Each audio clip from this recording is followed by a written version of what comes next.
Picture this. It's Saturday night in 1955. Your whole family gathered around a wooden radio, waiting for Foster Hewitt's voice to crackle through. While outside your window, the milkman's already loaded his truck for tomorrow's pre-dawn delivery route. Canada in the 1950s wasn't just different. It was a completely foreign world where immigrant ships arrived weekly. Department stores felt like palaces, and an entire nation's identity was being rebuilt from the ground up. But what was the single most powerful force that transformed everything about who we were as Canadians? The one thing that changed our country forever? Coming in at number 8, we're talking about that thick, dog-eared book that arrived twice a year and turned every Canadian kitchen table into a window of dreams. The Eaton's catalog wasn't just a way to shop. It was how rural families from Newfoundland to British Columbia stayed connected to the wider world. Picture a farmhouse outside Moose Jaw in February, snow piled 6 feet against the windows, and there's Mom at the kitchen table with a cup of tea, turning those pages slowly, planning what the kids might wear, come spring. The catalog meant you could order everything from work boots to wedding dresses, from Christmas toys to tractors, all delivered right to your door or picked up at the nearest railway station. For families living hours from the nearest department store over roads that became impassable in spring mud season, those pages represented possibility itself. The anticipation of its arrival matched only by the thrill of the parcel's delivery weeks later, the whole family marking their favorites with scraps of paper, children spending Sunday afternoons circling what they hoped St. Nicholas might bring. At number 7, Foster Hewitt's voice crackled through radio speakers every Saturday night, and the entire country stopped to listen. Families gathered around those big wooden radios like they were gathering around a campfire, and when Hewitt shouted, "He shoots, he scores!"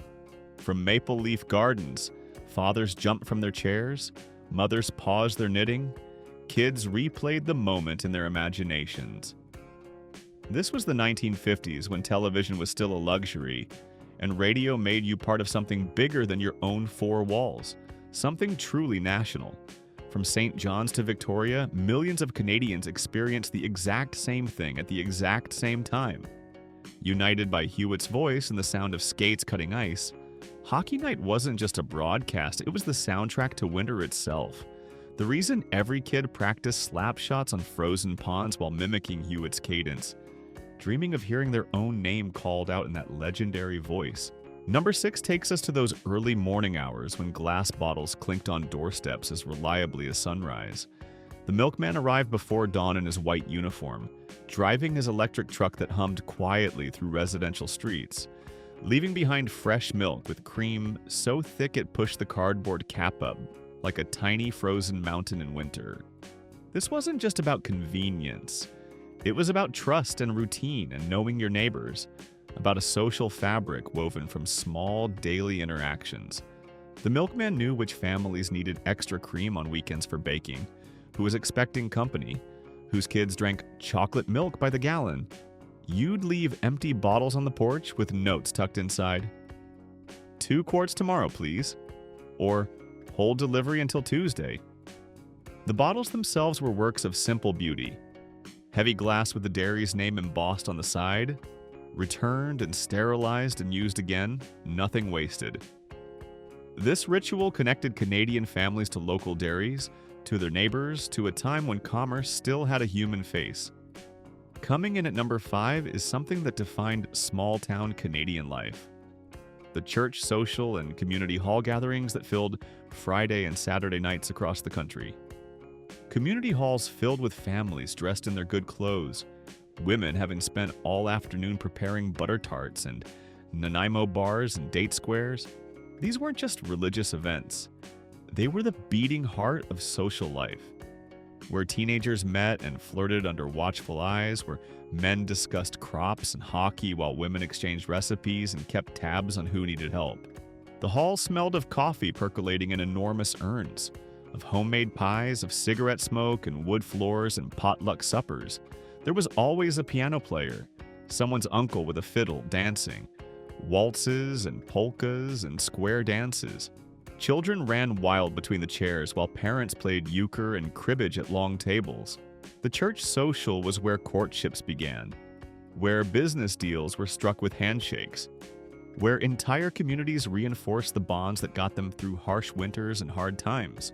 At number 4, we remember when shopping downtown was an event, and the department store was the grandest stage in town. Eaton's, Simpson's, the Bay, these weren't just stores, they were institutions with marble floors, brass fixtures polished until they gleamed, and elevator operators who announced each floor like introducing royalty. The pneumatic tubes whooshed your payment up to the ceiling and whooshed change back down in brass cylinders that seemed like magic. The air smelled of perfume from cosmetics counters, new leather from the shoe department, roasted nuts from the street vendor outside. Mothers wore gloves and hats because you simply didn't go downtown without dressing properly. Lunch in the department store restaurant felt impossibly sophisticated, with its white tablecloths and waitresses serving chicken salad sandwiches on real china. The toy department at Christmas transformed into pure magic. Elaborate window displays that families traveled across town to see. Displays so beloved that people would stand in the cold for half an hour just watching. But as the decade ended, something was changing. The first shopping plazas appeared in the suburbs, offering free parking and casual atmosphere.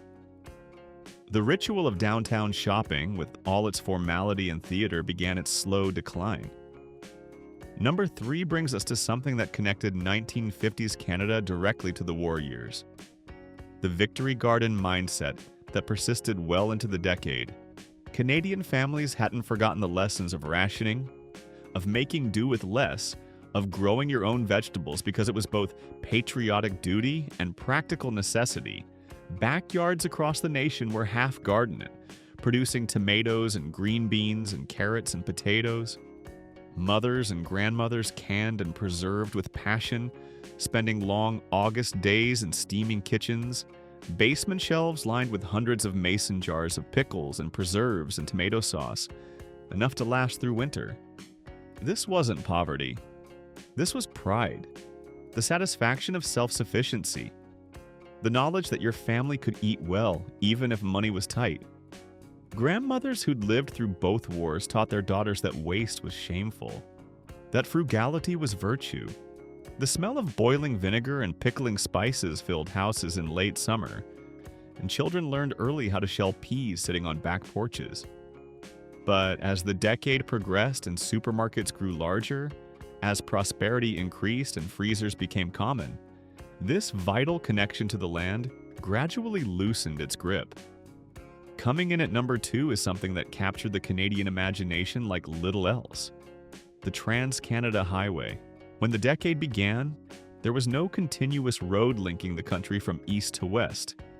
You literally couldn't drive from Halifax to Vancouver without dipping down through American states. The TransCanada Highway Act of 1949 set in motion what would become the world's longest national highway. And throughout the 1950s, Canadians watched it take shape with something approaching religious fervor. This wasn't just about asphalt and bridges. It was about stitching together a country that geography seemed determined to keep apart.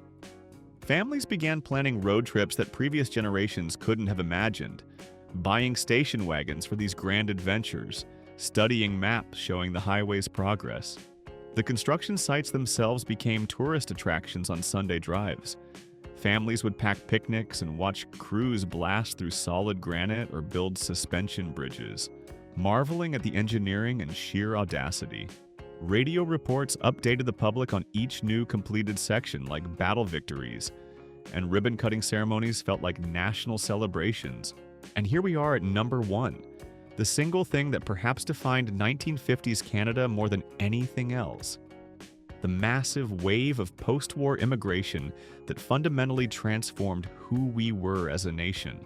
Over 1.5 million people arrived during the 1950s. Italians and Greeks and Hungarians and Ukrainians and Dutch and Germans and Portuguese. People fleeing devastated homelands and Soviet oppression, seeking the promise of peace and possibility. They arrived at Pier 21 in Halifax or Union Station in Toronto, clutching cardboard suitcases tied with rope. Many knowing not a single word of English, and they rebuilt this country with their bare hands and determination. They worked construction sites building the highways and subways and subdivisions, opened corner stores and restaurants introducing Canadians to flavors they'd never imagined, filled factories with the sound of a dozen languages. Italian families lived 10 people to a 2-bedroom house, saving every penny to sponsor relatives back home. Hungarian refugees arrived in 1956 with nothing but the clothes they wore, fleeing Soviet tanks, and within 5 years owned businesses and homes. Greek immigrants opened restaurants that became neighborhood institutions. Dutch farmers transformed Canadian agriculture. The children of these immigrants became the bridge between two worlds, translating documents at kitchen tables, moving between old world expectations and new world possibilities. This transformation wasn't smooth or without tension. There were disputes over language and custom and cooking smells and different ways of doing everything. But looking back, we can see that the 1950s immigrant experience created modern Canada. Those corner stores became institutions. Those children became doctors and teachers and business owners and politicians. The immigrants of the 1950s didn't just come to Canada. They created the Canada we inhabit today, the one that prides itself on multiculturalism and diversity. Walk through any Canadian city today, and you're walking through the world they built with their sacrifice and willingness to start over. These 8 touchstones paint a picture of a Canada balanced between two worlds, leaving behind depression and war while building something modern and prosperous and increasingly diverse. A country finding its footing while clinging to rituals that provided comfort. Here's to them, to the world they made, and to the memories that keep that extraordinary era alive.